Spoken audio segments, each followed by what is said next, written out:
Brian Kelly out at LSU after an embarrassing loss to Texas A&M yesterday. A 5-3 start overall, but 2-3 in the SEC. LSU late today announced sort of the inevitable with the departure of Brian Kelly from the LSU Tigers program. Welcome to College Football Express. We're doing a little special late night reaction show here, 11 o'clock on the East Coast, the day of the firing. If you're catching this on the demand later on, and just couldn't wait to talk to everybody. I watched all of the shows, the local LSU podcasts, national shows, read a lot of articles, and I'm really just curious to talk about it with anybody who's a late night college football addict like I am, with the advantage of me being on the West Coast, about what you think about what is next for LSU. What do you think of the firing, the timing? Come on over to CFB Express on YouTube if you happen to be catching us on Twitter and X, and get into the comments. We'd love to get your take, maybe even take a few calls. But after, I would say, a very clear and obvious not good fit for Brian Kelly as the head coach at LSU, despite some degree of success, some success at night, a winning record at LSU, it clearly was not the right move for the LSU Tigers to keep Brian Kelly on any longer. The expectations for the season were extremely high. Preseason, often put into the college football playoff, often put into the SEC championship. None of that materialized. And as somebody who will be very transparent, I don't like Brian Kelly. I thought he had some very good coaching abilities, but I didn't think he was the right fit for LSU as an outsider, a program that I respect. I'm not personally an LSU fan, so I'm not coming on here trying to say that. But as someone who watches the sport all the time, who loves the sport, who loves the history of LSU, it never felt right. It never felt right from the day he was hired, the way he left Notre Dame, to the first press conference there, to the fake accent, to the cringe recruiting dance, to the clear signs of ways to deflect blame to other people, to yelling at assistants on the sideline when he knew the cameras were on, to banging on a press conference table in the most inauthentic way, time and time again, to being completely outraged that somebody would think to ask a legitimate question at a press conference, asking about the state of the LSU offense here in the beginning of 2025. Every single thing about him felt completely off, inauthentic. We won't even get into all of the things, well, maybe we will, that happened with him along the way at Notre Dame. If you do remember, of course, when he came to LSU, it was under the guise of a higher ceiling for the program, that he couldn't achieve what he wanted to do at Notre Dame, only for Marcus Freeman to follow him at Notre Dame and actually get them to the college football playoff national championship game, which they went on to lose before Brian Kelly even sniffed getting the team to the playoff. The last 2 years, LSU has started off in the top 10, the top 15 of the preseason poll. Last year, they finished out of it. Right now, they're out of that poll as well. So it just felt like it was just time for LSU to move on.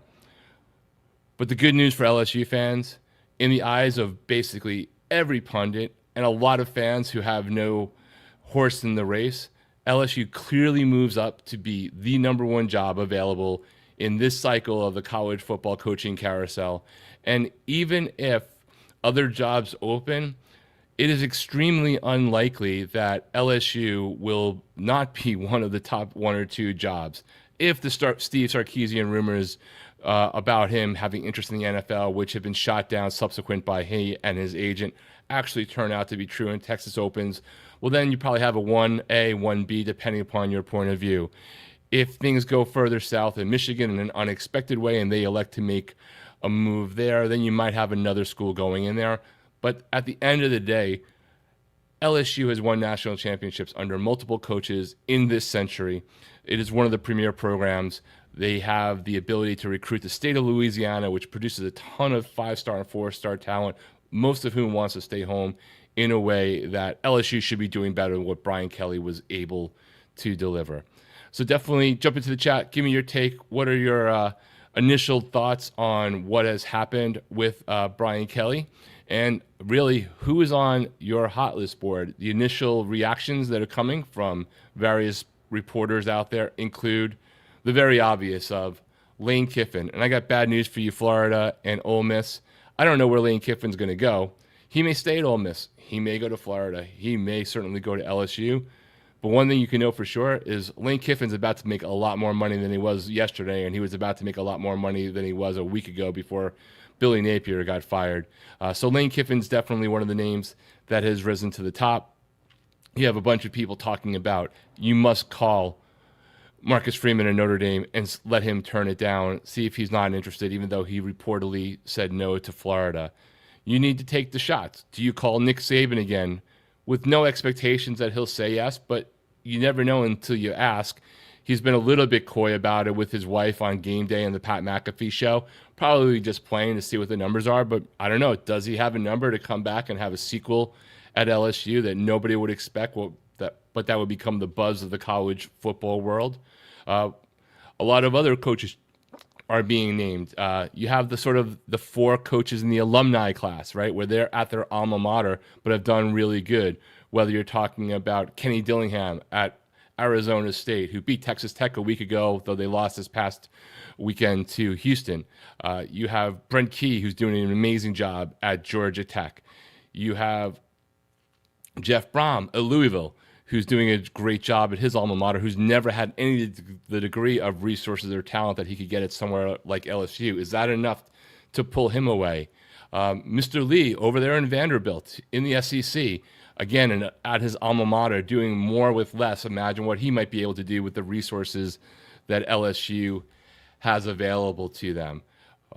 People have talked about pulling back some alums from the pro ranks. Joe Brady, does he want to coach college football as an offensive coordinator at the Buffalo Bills?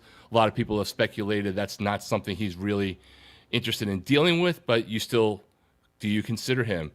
Right now, another name that's been percolating a bit is coming from the alumni side of going to the Detroit Lions and pulling in Kelvin Shepherd. An alum of LSU who's been rising fast in the pro ranks, is now the defensive coordinator for the Lions, taking over for Aaron Glenn after he moved on to take over the head coaching job for the Jets. And in his first year as a defensive coordinator, he actually has that already stingy defense even playing better than what it was under Aaron Glenn, that helped get Aaron Glenn the job for the New York Jets, regardless of what their record is. So a lot of interesting names out there. I think it's going to be, a question I have is, does LSU even consider an up-and-coming coordinator, one of the hot coordinator names, like a Will Stein, an OC over at Oregon, like a Schumann over at Georgia? I would doubt that they go to somebody like James Franklin as far as recently let go head coaches that are likely to land a job very quickly. So much to think about with this coaching cycle. It's like nothing we've ever had before. We've got a couple people in the chat. What's going on? AO up late after another long college football season. Wes says it had to happen after Saturday night when Texas A&M took over the stadium. The LSU was put at risk. The mystique of Tiger Stadium was compromised. Absolutely. Look, that was an interesting game, right? You had LSU in a battle at halftime, and then the entire thing imploded in the second half.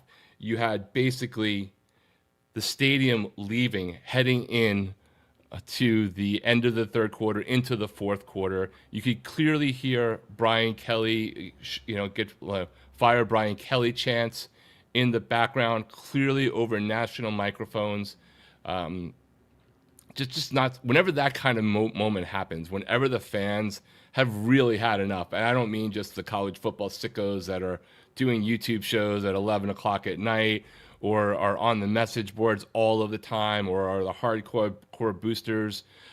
But, that next level of fans where people who wouldn't think about booing their own team at their own school start booing their own team at their own stadium and thinking about chanting, fire the coach. That's almost always the inevitable. Overnight, there were rumblings that what would actually happen is that maybe Brian Kelly was going to have to make some staff changes, get rid of a coordinator here or there, sort of do the Billy Napier approach, the Mike Norvell approach, neither of which really worked out well for them.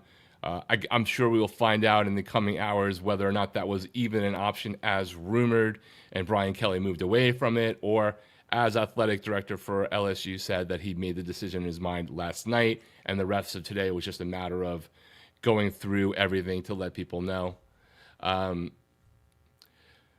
A wild day. If you think about the amount of coaches we now have available, we have 3 openings in the SEC with Florida and Arkansas already open prior to LSU joining. Oklahoma State in the Big 12.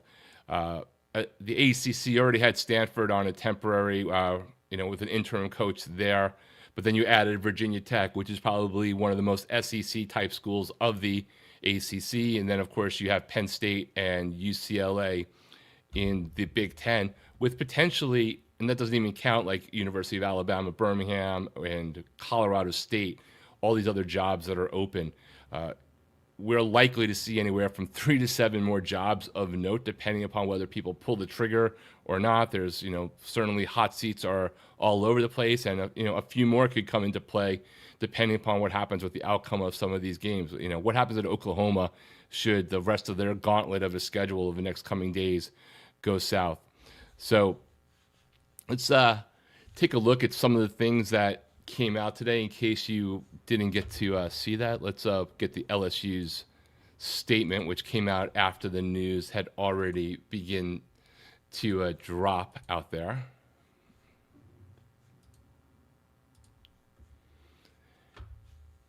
So basically, the statement reads, when Coach Kelly, and this was coming from athletic director Scott Woodward, when Coach Kelly arrived at LSU 4 years ago, we had high hopes that he would lead us to multiple SEC and national championships during his time.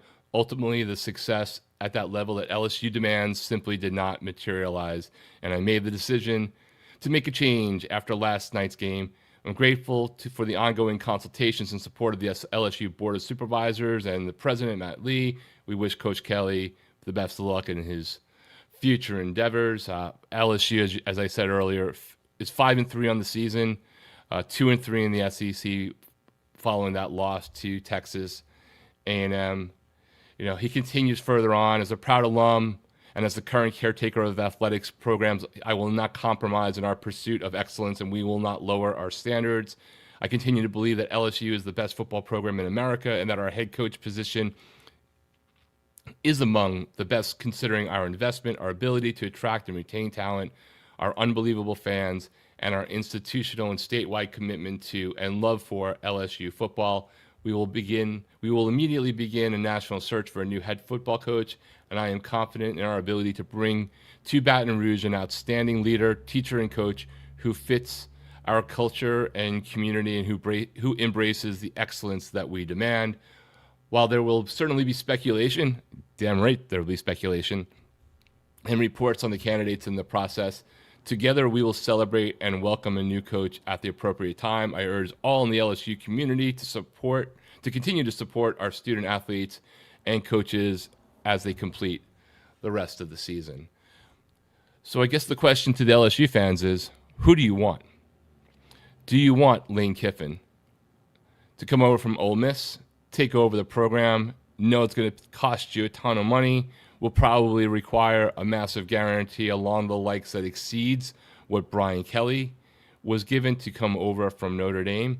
Is it just that you want somebody who has the head coaching experience in the SEC, has proven a chance to start to win and get things going? Are you willing to take a chance and get the next Lane, the person ready for a job that maybe hasn't had the head coaching pedigree that others might have? Or is that too risky in your mind, even though there's a great track record of premier coordinators stepping into jobs and taking their teams to championships, the most recent being Ryan Day at Ohio State. But he's certainly not the only one. Even if you go back, Urban Meyer was a P5, I mean, not a P5, was a group of 4, a group of 5, whatever the hell it was, back before Utah even went to the Pac-12. When he went to Florida, he got the national titles as well. So it wasn't necessarily somebody coming from one of the now Power 2 conferences coming into play. Are you willing to go and do something a little bit out of the box? Go to someone like your defensive coordinator for the Detroit Lions, Kelvin Shepherd, a past player for LSU, someone who seems to have an amazing rapport with his players, has coaching experience in the past, understands everything about LSU, what it takes to win there, has seen other coaches be successful there, has seen it from a player's perspective, has seen it from a coach's perspective. Is that somebody you're interested and willing to accept as a possible candidate for the job? Obviously, LSU is not really expecting their coaches to go 34-14 across 4 seasons, even though the landscape of college football is changing dramatically. So what is going to be the level of success that people want? You know, it was interesting the last day or so, the governor mentioned something about prices going on. In one way, it's probably great that the governor's commenting on the state of the LSU program. And in another way, is that something that some coaches don't want to deal with, the idea that potentially the government level might actually interfere in what they're trying to do as a coach should there be a bad turn for a half season, a season, whatever it might be. You know, Brian Kelly, though, certainly did not endear himself to the world of LSU. He never seemed to completely, care about LSU. He seemed to care more about Brian Kelly, the optics around him, what he was doing versus what he was doing for LSU. And that's a prescription for a disaster. If you don't really understand a school like LSU, how can you really succeed? Work with all the assets and the people around that can support you if you're alienating them or at least not embracing them from the beginning. Do you not go after a coach? Like I heard somebody mention, well, they should go after Dabo because maybe Clemson's getting tired of him, but he's still got a lot to do in the future and he's still a great coach. Well, he's somebody who didn't embrace the portal until recently, and even then barely. He also has a little bit of a mood of getting up with the press and not really being happy about some of the questions he's getting asked. I don't really know if that's a really great segue from what you already had with Brian Kelly. You need someone who's going to finish the seasons. You can't have another late season struggle like they did last year. LSU had a history of doing well in games versus ranked teams. They fell to 4-11 after late season losses under Brian Kelly. You need to get that fan base back, and the right hire is probably going to do it. Other names that have been mentioned for the job: John Summerall, head coach at Tulane. Would the LSU family be okay with taking the so-called hated little brother from a G5, G6 school? John Summerall is probably going to wind up as a head coach in the Power Four and most likely in the SEC. It's always been rumored that Kentucky has their eyes on him as an alum if they finally got around to getting rid of Mr. Stoops there. Is that something that is a potential landing spot as well, a coach that you guys would be open to, or just the nature of what he's done, does that eliminate him from consideration? We mentioned Joe Brady earlier. I don't see James Franklin being a fit there. I don't see the community being accepting somebody who was unable to deliver at Penn State and giving him the chance to come back to the SEC as a former Vanderbilt coach and taking over the LSU program. Marcus Freeman probably isn't leaving, but you absolutely have to call the guy. Maybe LSU is one of 3 college jobs that maybe he would leave for. I wouldn't expect it, but that's certainly somebody you can absolutely at least check to see if maybe there's an interest that nobody would have expected without making the call. I don't think you're going to see names like Jimbo Fisher and any other retreads that are out there. Would Eli Drinkwitz be a big enough name for the LSU community? Would you guys embrace him? Has he done enough in Missouri, even in the light of the loss to Vanderbilt, but that's when they lost their quarterback? Has he done enough there, doing a lot with less, that could you imagine him surrounded by the resources that LSU has?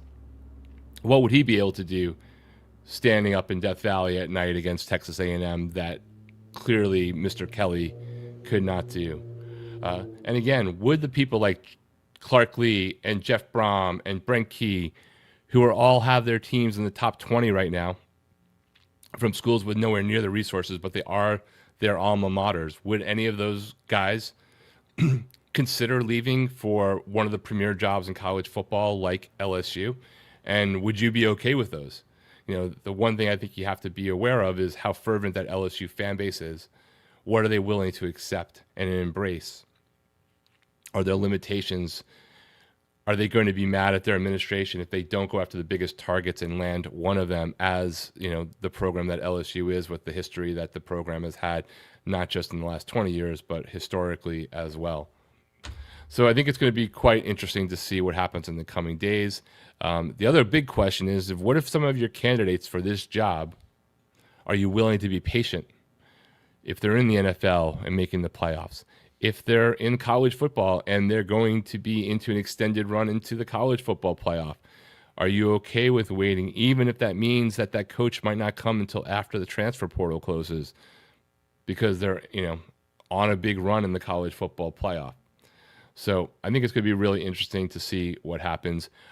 Ultimately, I think, though, no matter what happens, if you're an LSU fan, you have to be happy today. I'm sure you're not happy with the results of the season that got you to this place, but the fact that your administration just recognized it wasn't working, and not one more day of somebody that I don't think was really a great representative for LSU football in the public's eye nationally, and looks like not even locally, no matter what his coaching acumen may have been in the past, and was to a large degree at LSU. I mean, he did have a winning record, but he didn't have the winning record in the kind of games that LSU expects you to do, way better than Brian Kelly ever did. They at least made the move. They got rid of somebody who probably wasn't deserving of the job, that wasn't embracing everything that LSU is about, and you're ready to move on. Now, you do have to pay Brian Kelly.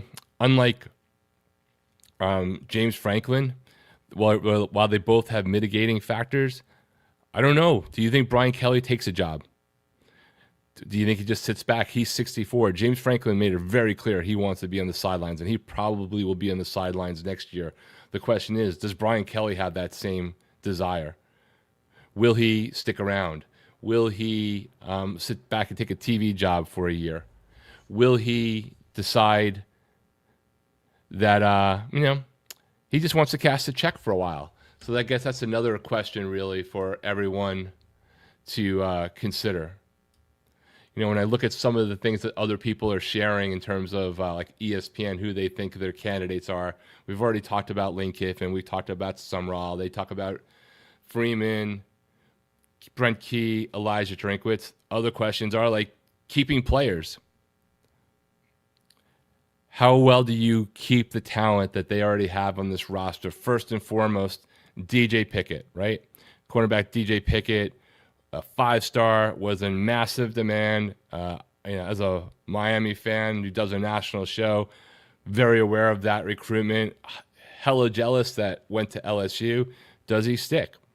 What can you do? What is the administration going to do in the meantime while you have your temporary coach, your interim coach, before you know who you're going to hire? If it's a longer search, what is the collective in-house or out? I don't know where it's set up with LSU right now. What do they do to make sure people like DJ Pickett stick?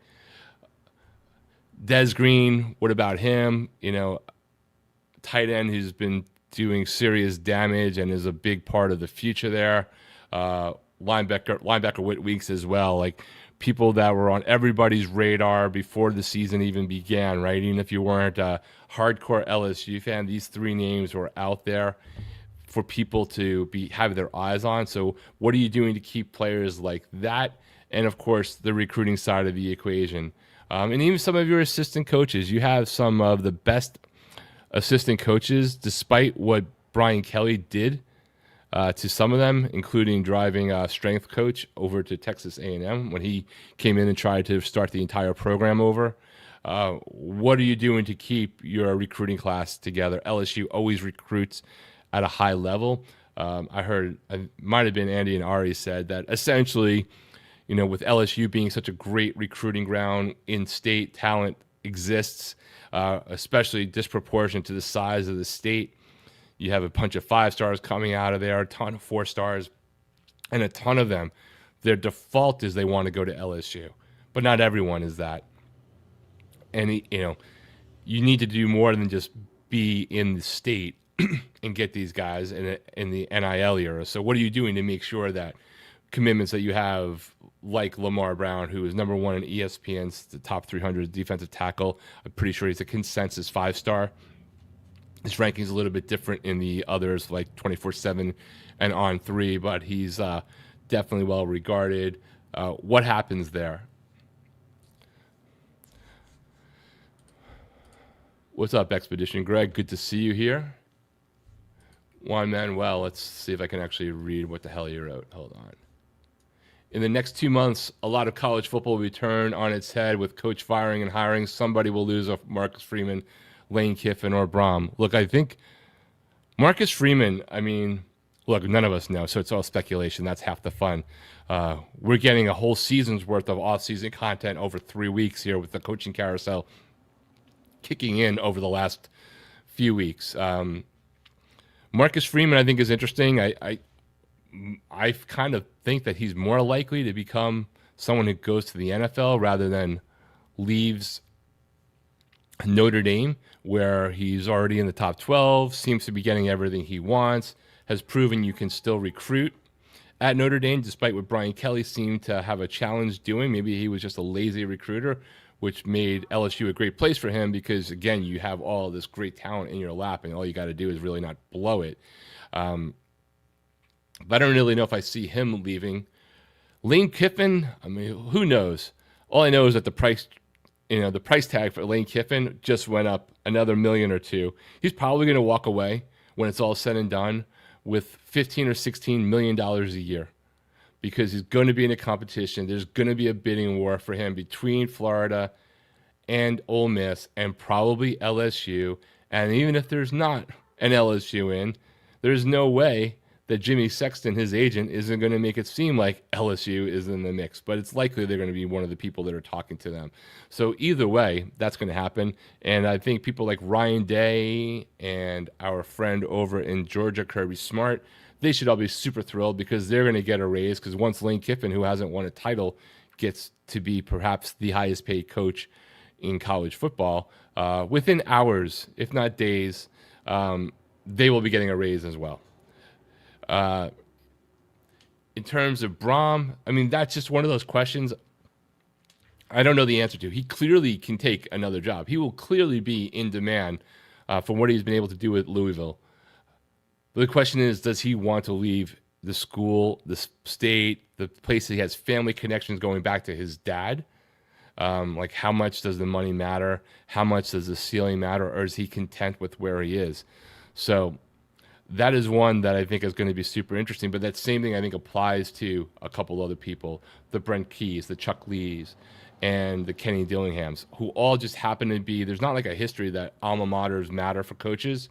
But you take those four and you take Mario Cristobal at Miami, who probably only would have gone to Miami if it wasn't for his school, regardless of what you think of him.